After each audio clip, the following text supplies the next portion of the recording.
Is God a good person? Does God have morals? Let's look into this together. So first of all, thank you to everyone who asked me a question about faith or the Bible.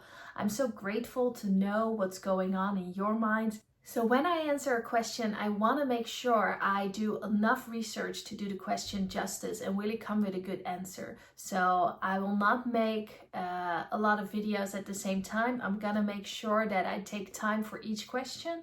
I will make sure to do research and I will make sure to answer them in a video. And when I'm answering your question, I will make sure to tag you in it. Also, if you want to ask another question, let me know in the comments and I will make sure to put it on the list to make a video about it. So today we're going to talk about this question. Does God have morals or is God a good person? I really love this question because I think this is such a good thing to think about and do research about. Like, is God really that good? And the other thing I also love about this question is that I'm reading a book that really helps to answer this question. Now, I cannot go over the book completely, but I do suggest if this is something you struggle with, go read Mere Christianity by C.S. Lewis. Now, before we get into that book, I want to go into the book that tells us the most about God, which is the Bible. So, what do we know about God's morals from the Bible?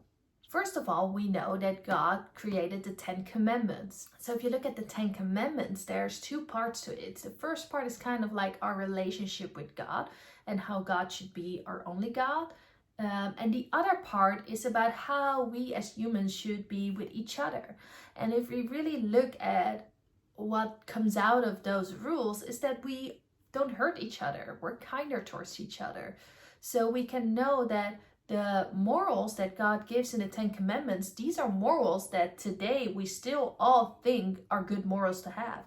If you look at most people in the world, we all think you should not murder, you should not steal, and those things come straight from the 10 Commandments. So that's the first clue we get about God and his morals. Well, something we also learn from the Bible is that humans are not able to stay without sinning. We always end up sinning. God knows that sin will ultimately lead to death. So God had a plan for that as well. He sent his one and only son to die on a cross to take your sin and my sin upon him. And that also shows us God's goodness because God could have also said, okay, all these humans are sinning.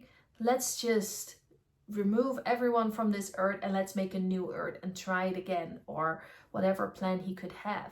But he did not. God loves us so much that he couldn't let us go, and he had to sacrifice part of himself to save us.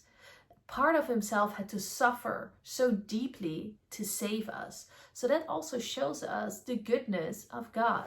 Now, I do want to share something that I've learned from Mere Christianity by C.S. Lewis. I still suggest to read it if this is something you struggle with. But a way for us to know about God's goodness and God's moral compass is not just outside of ourselves or somewhere else. We can actually know this from inside of ourselves.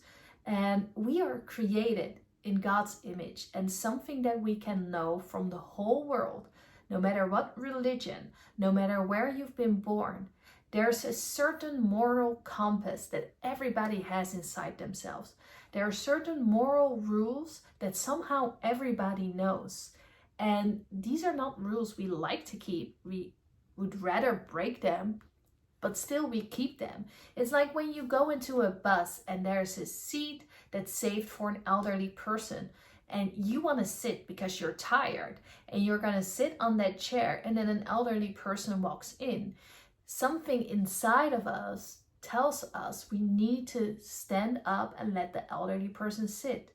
Even if the seat is not designed for an elderly person, we still have that compass when someone walks inside who's an elderly in a bus or whatever public transportation. We feel inside of us that we need to get up and let that person sit down.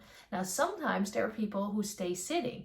That doesn't mean they don't have that moral compass, because they still feel that inside of themselves. They just choose to do their own will instead. And that's how we can see that what we actually want to do is different from the moral compass. Because if we really look at what we want, we would not get up for that elderly person.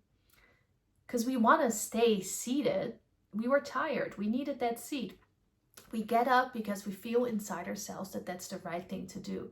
Now, this stretches so further, and of course, there's small details in this that change from where you grew up, but most people have a certain moral compass. And if you look at the Ten Commandments, the moral compass that we have inside ourselves actually aligns pretty well with the Ten Commandments. So that's not just a testimony of God's goodness, because we can see that from inside ourselves. It's also a testimony to God being real, because even if you've never been taught the Bible, if you've never been to church, somehow inside yourself you have a moral compass that aligns perfectly with the Ten Commandments that God gave us from the beginning. So I hope this answers the question. I hope this helps to see how good God really is. And I just want to remember everyone, like and subscribe, and let me know what else you want to learn about God.